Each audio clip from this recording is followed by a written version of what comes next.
Hey guys, what's up here? Welcome back to another live gameplay. Today we are playing not as jungle, but today we are playing as support. Now, some of you guys may be thinking, why the bloody hell is Socks can't speak English? Good start to the game, boys and girls. Some of you may be thinking, why the bloody hell is Foxy playing anything but jungle? The answer to that question is this is a very special gameplay and a very special champion. Blitzcrank is, for me at least, by far my best champion. I would say just overall. My Blitzcrank is by far my best champion out of anything. If I wanted to get into Master Tier or Challenger, I would just play, well, Challenger, yeah, good luck with that one. But I would just play Blitzcrank, like purely by just like flat out grinding elo. Blitzcrank support would be the way I would go, 100%. So I want to show you guys today how I play Blitzcrank, because I consider myself, not only is he my best champion, I consider myself a very good Blitzcrank player. Now, if I were a better support player overall and a better player just like overall, I would be one of the best Blitzcranks in EU, my humble opinion. You guys know me, I'm a very humble person. I would never say something like that unless I truly believed it. My Blitzcrank specifically is really good. My support, on the other hand, overall as a role, not so good. My general game knowledge and whatever, nothing special. My Blitzcrank by itself is really good. I'm a very good Blitzcrank player. Now, of course, you probably won't get to see that in this gameplay because I tend to play that wank when I am recording. But you can just watch my Road to Masters or maybe some of my streams or something like that, and you'll see me when I'm in my more focused environment. You'll see me get it done.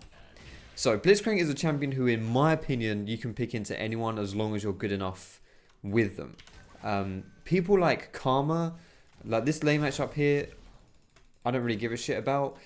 It's people like Morgana and Ez are seen as like the hard counters to Blitzcrank, and I think personally, they're annoying to play against sometimes because they can obviously, Morgana has the black shield and Ez has the arcane shift to stop you grabbing him. But I think overall, they're not really counters to Blitzcrank, because you can still play around them. And if I play against Ez or I play against Morg, I don't mind. Especially if I play against Morg, because people tend to only pick Morg because I've picked Blitzcrank. And then if I force them onto an unfamiliar support, they actually tend to play worse, despite the fact that they've got a quote-unquote counter pick, Like, if they just pick someone they're actually good at, then they will probably have a better showing against me. So if you get good on Blitzcrank, you'll learn the opportunities when you can pick Blitzcrank into anything and still have success. I'm going for this Targans, even if I take the harass. But I'm probably going to go for a grab here. No, I'm not, because I'm boosted. Good juke, though. There it is. Good shit. This is good. Okay, I'm not sure why she used the E so late, but that's fine. That's probably still good trade back from me. It's Karma with the blue suede shoes. Probably should have aimed at Corky there, to be honest. Get a nice cheeky side grab there. But yeah, whoops, I meant to get my W there. That's a bit awkward. Runes of Masteries on your Blitzcrank, boys and girls. I go for 80 reds, Armour, Quints, whatever yellows you want to run, or whatever blues you want to run. But there's so many different things you can do. It's kind of just up to you. Blitzcrank can actually go for move speed Quints as well if you want to do that. Health level yellows, CDR blues. Doesn't really matter what you want to run, to be honest. And for your masteries, I go 0, 12, 18 with Courage of the Colossus. That's the mastery page that I run. We should push this in right here. There's no point freezing this. Like, there's nothing to achieve by freezing this here, I don't think. You made that a bit too easy for me, Karma. One more hit? Oh, okay. Alright, well, she's out of lane here now, so we can, well, she's not out of lane. How many potions? She's got 2 potions ticking. Okay, it's both potions. I probably shouldn't have ignited that in hindsight, but I thought we had a little bit more damage. I guess Tristana isn't a particularly high damage lane, though, is she? I don't really play with Tristana, so I don't actually know what kind of damage she has. But in that situation, usually I would probably think, yeah, we can probably... Like, I would at least get the heal out of that, I would imagine. I would at least get that heal. But I want to get this cannon, and then I kind of want to push up here. So one of the cool things about Blitzcrank, which is the special thing about Blitzcrank, and something you need to learn if you want to be good at him, is when to use your hook and when not to use your hook.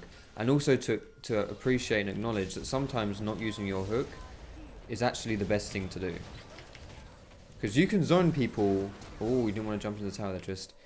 Because you can zone people by the threat of your hook just by itself. You don't even need to land the hook. Just the threat of you landing the hook is often enough to make someone, like, just... to gain an advantage. You don't even need to land the hook. Just the threat of you being able to land the hook is a lot as well. So you can hold on to your hook. You don't just want to be firing it out all the time. Sometimes you might want to do that. Oh, if you're feeling cheeky like that, you can thread the needle a little bit. Ooh, close. That was a good one. That was a really good hook. Holy shit. In between the minions. But other times you can just hold on to it and people will just get scared. So if you think you can get a really sick, sexy grab, then go for it. If not, then no worries.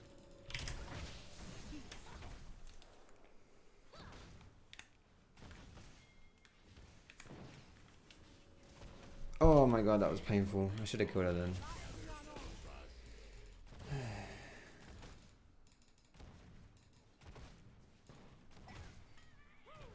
Alright. That's fine. Just a warning shot. Can I get this Targons on this one here? I think I can. Alright, we should recall here soon though. I don't know how much gold Tristana has, but she's probably got quite a lot. Maybe even enough for the BF sword. I would imagine she's got enough for BF sword here. If I'm sitting on 800 gold, she's probably sitting on at least. She must be sitting on 1300, right? You would figure. Okay, this guy's actually really low as well. Only I can get in on him. There we go. Good shit. Don't know what he was thinking there. Do not know what he was thinking there. But okay. It's a shame. We like I didn't realize we actually just had him there because I could. If I have my hook up right here, this is so good. A little note as well about when you're laning on Blitzcrank or just in general on Blitzcrank. Sometimes it's not even worth using your W to run up and to like. Whenever you want to go for a hook, don't just press W before you press Q. A lot of Blitzcranks do that. It's like they flick a switch like the go button when they want to run up to someone and hook them, and then they just press W. Like their go button for when they want to hook is press W and Q, and you don't want to do that. Like because W is 75 mana and your Q is like 100 mana, probably even 100 mana and 75 mana. So essentially you double your mana cost if you use your W, and it's not really that worth it. You can just walk up to someone and Q them. You don't need to press W. Anyway, I've had a pretty bad lane phase here. My hook, well, I've had like a 50-50 lane phase. I've had some very good hooks. But I've had some really there are two really I would say pretty bad missed hooks, maybe even three. I missed the flash hook that was the worst one. The one at level 2 was pretty bad, and then the what happened? There was another. I think there was another one, but I'm not 100% sure. But it doesn't matter because this is what's great about Blitzcrank, and champions that I like to play in general tend to be quite mistake friendly champions, because if you miss a hook on Blitzcrank, it's not the end of the world. Like I say, it's good to hold on to your grab as well at times, because if you hold on to your grab, then you can like threaten and zone people with it. We don't need to hold on to it. Like you can just fire them out. You can miss every single hook, but you land that one good hook and you win. Alright, being level 6 here is good. So I'm just going to put a control ward down there. Ooh, what's here? It's cannon. Nice.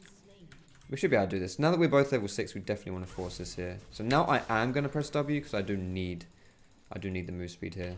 Probably not going to get... Ooh, that was well aimed, but just a little bit too far away. So like I used my W before I hooked there because I was chasing someone down and I wanted to get the extra move speed. But if I were just like I mean, that was probably like the only time I pressed W to try and land a hook. Like the only time you want to press W is when you really need to chase someone down. But most of the times you can genuinely just walk up to people because they tend to over-juke you as well. If they try to over-juke you, then you can actually just close the distance and just watch them try and like here, I don't need to press W here. Like I just walk up to them there. There's the ignite as well. Summon a heal gone too. Close, ignite. Last tick, unfortunate. So like that, I didn't need to press W there, and now I've got extra mana because it's not necessary because they panic, you know. A lot of the times they just walk away from you, and they panic. And if they panic, then just sort it. So we're 20 CS up, and honestly, like, I don't really think Tristana's. I don't know whether she's a good laner or not, but she doesn't have a lot of damage. That seems to be the thing. Maybe her level 6 damage has been pretty good though. I'll give her that. Like that just then was pretty nice.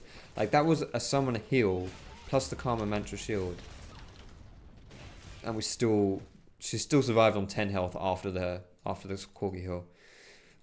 So that's pretty good. We should probably look to do dragon here now that we've got the control of this game, but at the same time, an ocean dragon is not that significant. There we go. Oh my goodness, what? Okay. It's got to be a flash, right? I'm just going to flash after this dickhead here as well. Okay, Corky. Okay. Okay, bruv. That's got to be a dragon though, right? We can get dragon off that. We can get dragon off that, right? Oh. Oh. Oh, oh, oh. Look at these stuns. Under tower though, that's... Oh, this was close. Alright, so again, not using my W until I need it right here. There we go. So the good thing about the way I position myself there is that if I position myself like above that Z, then he only has one way to run away from me. So I'm gonna like demonstrate this here, right? So if I come in the lane like this, like I was, and Z is where Kennen is now, what Zed's gonna do, the only way he can run away from me is to walk like the way I'm walking now, is like this. Like he can't walk up like this, he can't walk up like that, because that's walking close to me. He has to run one certain way. So, but that's because of the way that I've come into the lane. If I came into the lane at a different angle, like if I ran into the lane from like here, for example, like if I ran up like this, or I ran up like this, then he would be able to run up or up like that, right? He'd be able to change his escape route. But because I forced him to run like this, it made it a lot easier for me to land that hook, because I knew where he was going to be juking or where he was going to be running, or I knew his only escape route. I knew I could figure them out, and therefore I could predict where he was going to be and land a hook. That hook was like max range. It was a fairly decent hook to land, but it wasn't particularly hard at the end of the day because I'd already kind of decided where he was going to go before he even left. Do you know what I mean? Like before I'd even decided, like when I was going to throw the hook out, I knew where it was going to have to land. Knew where he was going to be. So that's really like the art of blitzcrank to an extent as well, is making your hooks as easy as possible for you and your team. Well, specifically for you, I guess. And that's like putting yourself in positions where your hooks are simpler, I guess. Simpler is probably a good word for it. Is this actually an open mid game though? Probably. So there you go. I mean, this is the thing on blitzcrank. Like, if my lane phase was better on blitzcrank, I would be really good on him. My lane phase isn't great. Usually, it's better than this, honestly. But you know, if you play versus like high diamond master tier players, they really punish you in the lane phase. So everyone, honestly, in base, it's generally an open mid game. There we go. So we managed to get an open mid out of this one. I don't really like that kind of stuff because open mid is a little bit boring in my opinion. It's a little bit tedious, and you don't get to see how I play blitzcrank in like the mid game or the late game or in team fights and stuff. But if you really want to see my blitzcrank in action, like proper, maybe not quite as in depth as this, because this video is a bit more analytical than when I'm streaming or something. But do check out my stream. Go follow me there, twitch.tv/Foxdrop. I'm going to be streaming. I try and stream every other day as well, so I do stream quite frequently. All my Road to Masters, and just I won't be explaining what I do in Road to Masters, but you'll still see me play blitzcrank, and you can kind of see what I do on him in team fights and stuff. Like, essentially, it's the biggest part of it is knowing when to use your hook and who to use it on as well. Like, sometimes you can grab like a tank or something like that, and that's fine if they're by themselves and you want to catch them out of position. But generally speaking, obviously you want to go for the squishy, so you can go for like the flashy play, that literally where you like, you know, just blow your flash and try and catch someone really out of position, you know, like really cheekily like that. Or you can go for the non-flashy play and just like be really simple. Nice. Woo! No, thank you. Is he gonna come for me? I don't even have my flash, so I really don't want to die though. Who was the person who died this game? Oh yeah, Kennen. Wait, I don't know. When did Kennen die? I don't know when Kennen died. I'm gonna get an assist from that. Oh, he's not dead. I would have got an assist if he died. Can we end the game? I want to end the game so I can put 15-minute game as some kind of, as like a clickbait title.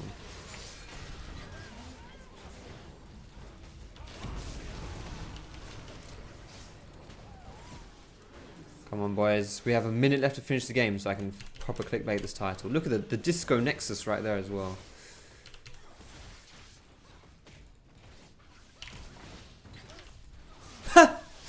No one saw that. The nice flash grab and then punching, power fisting the Nexus. Oh dear. Alright. There it is, boys. 15-minute Blitzcrank game. I told you I was good at them. Of course, the open mid wasn't just me.